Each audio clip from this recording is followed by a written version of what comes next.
Before he walked on water, before the world heard his name like thunder between the centuries, there was a child. A child born in a forgotten corner of the empire, in a land where the sky touched the sand and shepherds spoke with angels.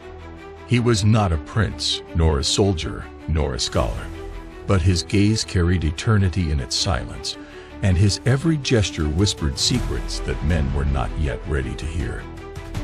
Because this is not the story of the Messiah that everyone knows.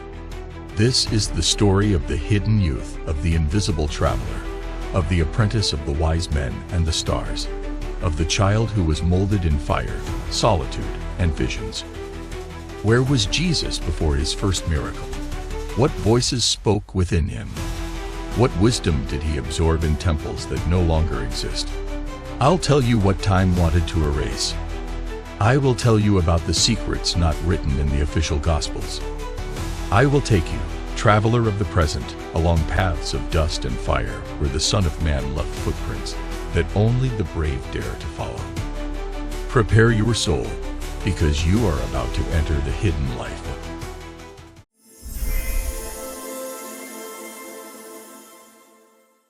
Before the world knew his name, before the multitudes followed him along the dusty roads of Judea, before the blind saw, the dead rose, and the waters calmed at his voice, Jesus was just a child wrapped in the silence of time, in the mystery of a life hidden for decades.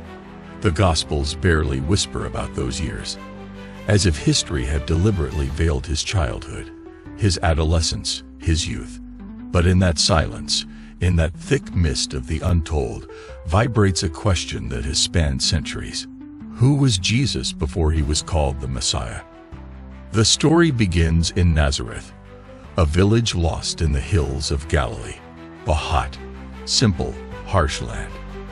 Adobe houses, dirt roads, donkeys, jugs, women collecting water from the spring.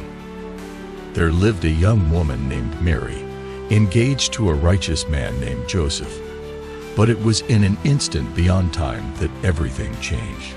A messenger from on high, one of those who only appear when heaven decides to touch earth, announced that the Savior would grow in her womb.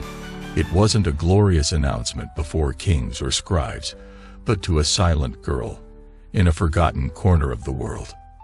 Thus the mystery was born. The child was not born in a stone house, but in a stable. He was not wrapped in silk sheets, but in rags. He was not welcomed by priests or temple sages, but by animals and shepherds.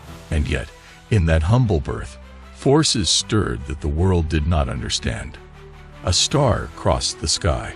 Men from the east, sages from distant civilizations, offered him gold, frankincense, and myrrh, gifts that spoke of royalty, divinity, and death. Jesus' early years were spent not in Nazareth, but in Egypt. Fleeing from Herod, Mary and Joseph crossed deserts, carrying with them the child who would change the world. In foreign lands, Jesus was raised among Egyptian temples, Greek merchants, and ancient rituals. There, in that melting pot of cultures, his gaze began to absorb the language of mystery. Jesus' childhood was woven in silence. He was not the son of a king, but of a carpenter.